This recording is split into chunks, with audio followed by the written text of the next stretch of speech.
is dealing with a problem that brought the prophet Elijah on the scene in the first place. And that is their attraction to idols. They were attracted to Baal and Asherah, Baal's girlfriend, the idols that had now consumed the culture, even those who named the name of God.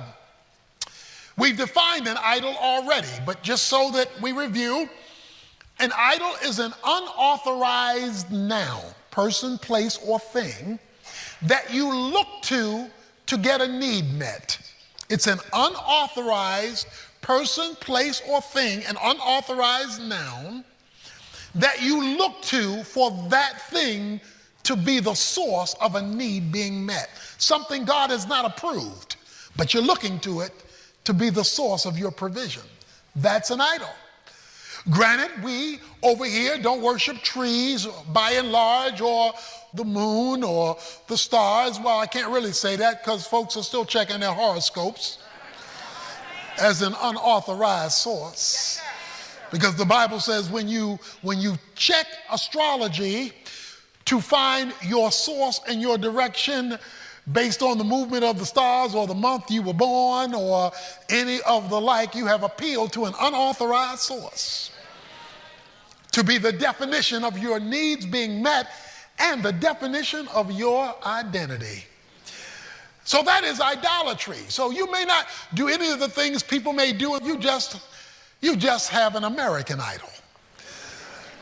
You just look at what's happening in the culture and you gravitate to that, whether it's people or power or possessions or whether it's prestige, whatever it is, you are looking to that thing as the source of your provision. Now, when you understand that is the biblical definition of idolatry, then you understand that you can be right here, right now, today, and be an idol worshiper. Because while you're sitting in church, God is not your source. He's a point of reference, but he's not your source. And so we have seen some of the supernatural activity of Elijah, and we've tried to say this transfers over to you today. The principle of God's supernatural work that we're discovering in his life relates to your life.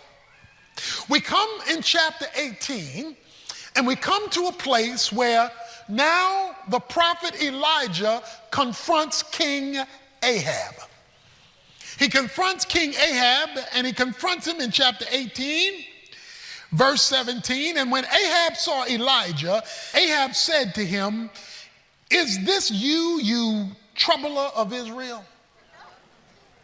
In other words, you getting on my nerves, Ahab says. "Is this you, Elijah, you bringing all this trouble to Israel?" Elijah responds in verse 18, "I have not troubled Israel, but you and your father's house have, because you have forsaken the commandment of the Lord and you have followed the Baals." You follow the idols. Elijah is not concerned about being politically correct. So he refuses to be politically correct. He says, "Ahab, you have brought this about because of your pursuit of idolatry. You've caused the heavens to shut up. It's no longer raining. The culture's in trouble because you have pursued another god." One of the reasons you're seeing all of this chaos around us, even in our culture and in our country, is because we have forsaken the Lord our God. And what you and I are experiencing today is God saying, "You don't want me? Let me get out of the way and let me show you life without me." And so you have the consequence of the removal of God. God is being removed from government. God is being removed from schools. God is being removed from the biblical definition of marriage. God is being removed from the civics. God can't even open up a prayer at a football game.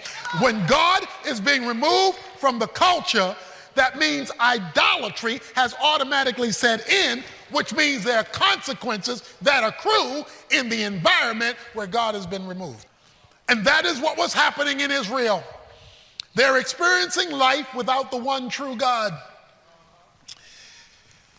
So Elijah says, "Now send and gather to me all of Israel at Mount Carmel." Verse 19, together with 450 prophets of Baal and 400 prophets of Asherah, that's 850, who eat at Jezebel's table. He says, okay, let's have a fight at the OK Corral. Okay? You bring your people and your God, and I'll be there at high noon. Okay? Okay. Let's settle this once and for all. Let's don't confuse people. Let's put this thing out on the table. So Ahab says, okay, you got a deal. Let's go for it. So Ahab sent, verse 20, a message among all the sons of Israel and brought the prophets together at Mount Carmel. Now watch this, because this is where we start. Verse 21. Elijah came near to all the people and said, how long will you hesitate between two opinions? If the Lord is God, follow him, but if Baal, follow him. But the people did not answer him a word. Oh. Elijah says, all right, folk, how long you gonna keep dancing? How long will you hesitate between two opinions? The word hesitate means vacillate. How long you gonna dance?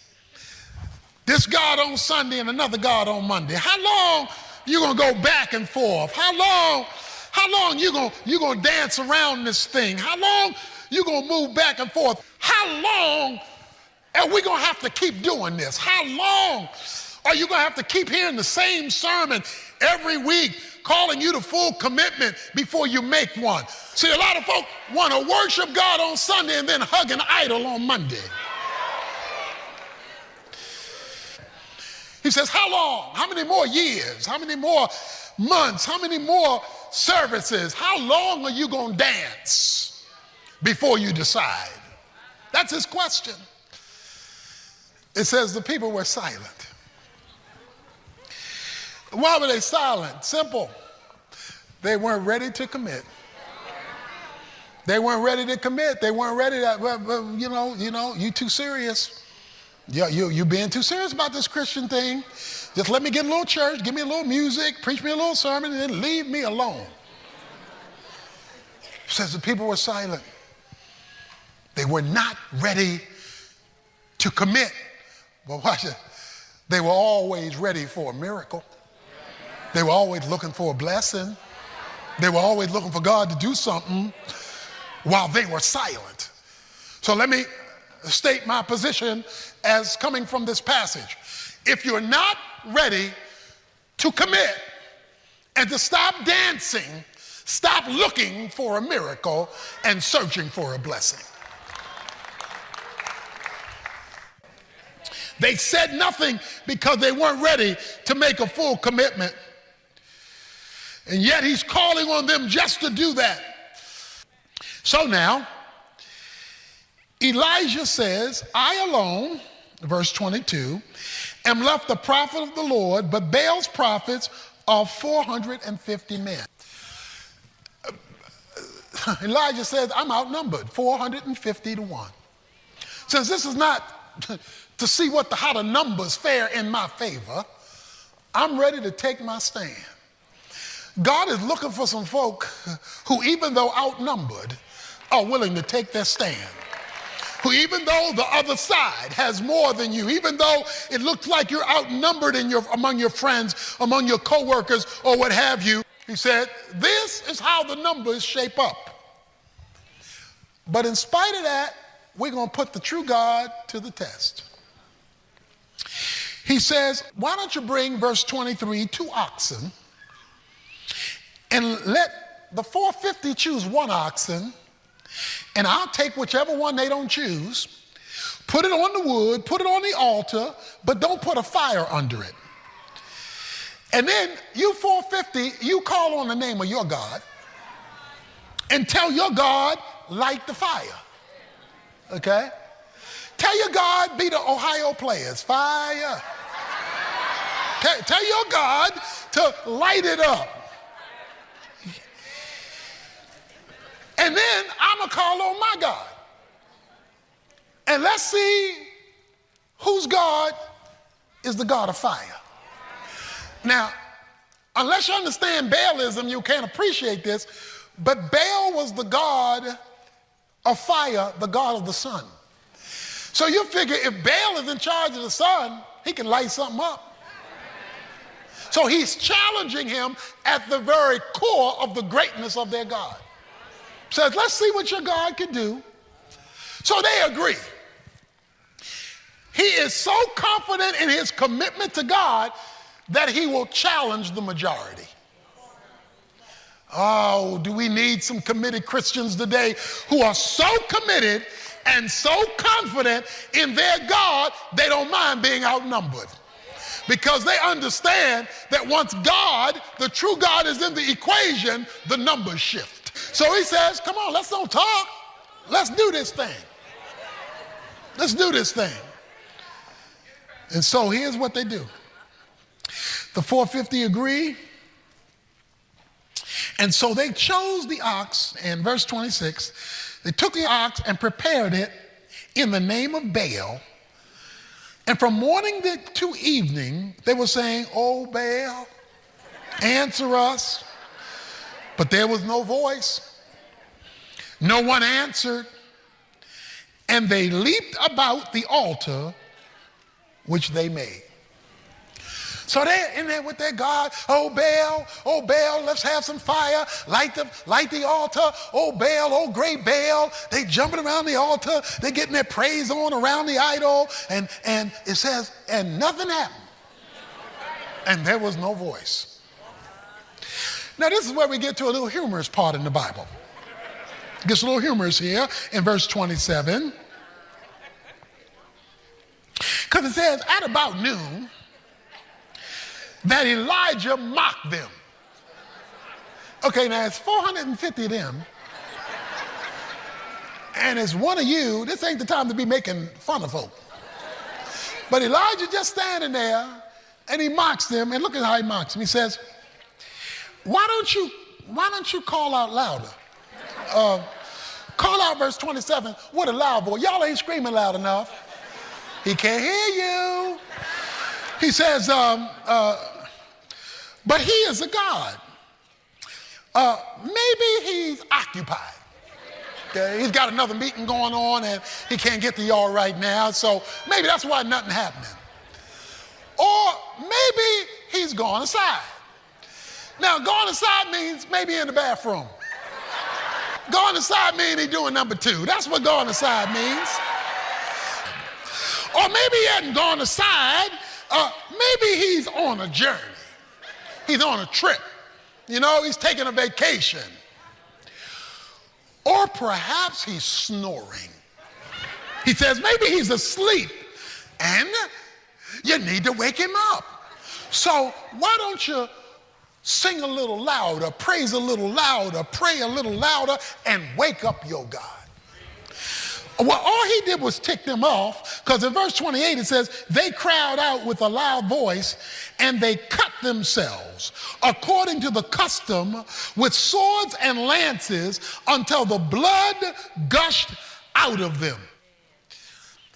When midday was past, verse 29, they raved until the evening sacrifice. There was no voice, no one answered, no one paid attention. Then Elijah said to all the people, come close. Come close. So all the people came near to him, and he repaired the altar of the Lord, which had been torn down. Okay, let me stop there. It says he repaired the altar which had been torn down. That means they had religion without commitment, because the altar hadn't been used. Now, what would they do on the altar? Sacrifices. Why would they make sacrifices? To deal with sin. So what they were doing was having religion without dealing with sin. They did not want to deal with the spiritual realities in their lives, because Baal let them go where they wanted to go, do what they wanted to do, act what they wanted to act. Baal did not put any boundaries or restrictions on them. And that's not the God they wanted all week. That's good enough for Sunday. Now give me my 6 days. But they wanted that God to be the God of the supernatural. So the altar was left unattended. The spiritual issues were not addressed, but yet they had enough religion to claim God. You ought to be tired of religion by now. Religion can't change you, religion can't help you, and religion certainly won't bring heaven down to earth. What you need, and I need, and we need is a relationship, but you can only have a relationship on God's terms, and you can't have a relationship on God's terms if you got another God waiting for you tomorrow. That is another source of your identity and your reality. And so Elijah took 12 stones, according to the number of the tribes of the sons of Jacob, to whom the word of the Lord had come, saying, Israel shall be your name. And so the prophet comes along, and here's what happens. He took the 12 stones, verse 32. So with the stones, he built an altar in the name of the Lord. He got the spiritual priority back in order. And unless we do that as a church, unless that's the main thing, every other thing is a waste of time. He got the altar back, the spiritual part back, the confession of sin and the pursuit of righteousness back. The altar represented all that. And then he made a trench around the altar large enough to hold 2 measures of seed. So he digs this hole around the altar. Now watch what he does here. He arranges the wood, verse 33, cuts the ox into pieces, lays it on the wood, and he said, fill 4 pitchers with water and pour it on the burnt offering. Now wait a minute. If you're trying to light up something, you don't pour water on it. You're not trying to pour water on it. You want to keep it dry so that it lights quickly. But he pours water on it. Oh, but that's not all he does. Because according to verse 24, it says, he says, do it a second time. So they pour water on it, they wet the wood, wet the ox, wet everything. He says, pour 4 more pitchers on it. So, okay, he does it again. Oh, but is he finished? No, do it a 3rd time.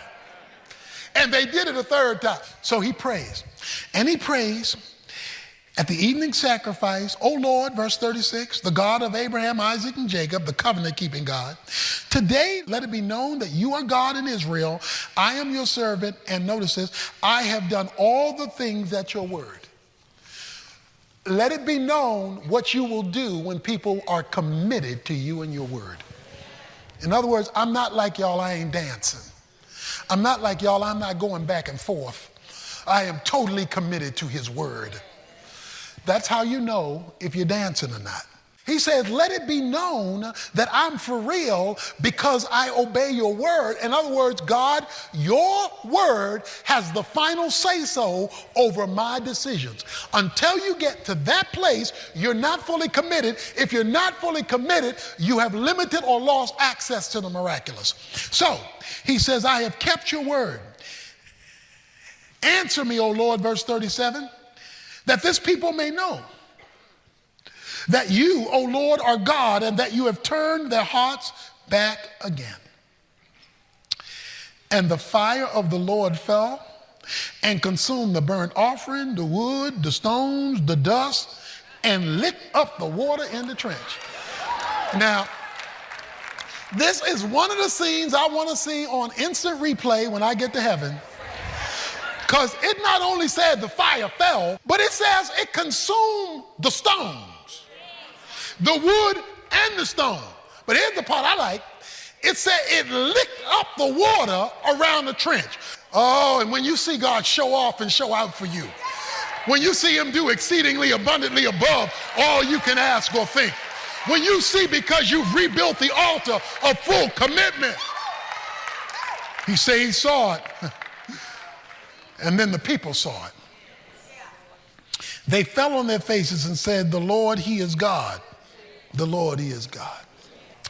Does anybody here know what a hillbilly road bump is? A hillbilly road bump is an armadillo dead in the middle of a road. That's what's called a hillbilly, country people call it a hillbilly road bump. Okay? Now let me explain. 500,000 armadillos every year are killed in the middle of the road. Every time I've seen an armadillo, it's on its back and its legs are sticking up in the air. Every time I see an armadillo, it's dead in the middle of the road. Because here's what they do. They start crossing the road.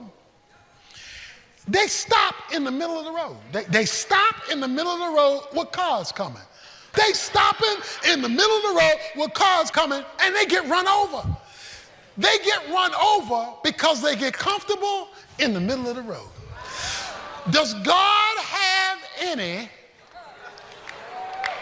hillbilly road bump Christians in this place?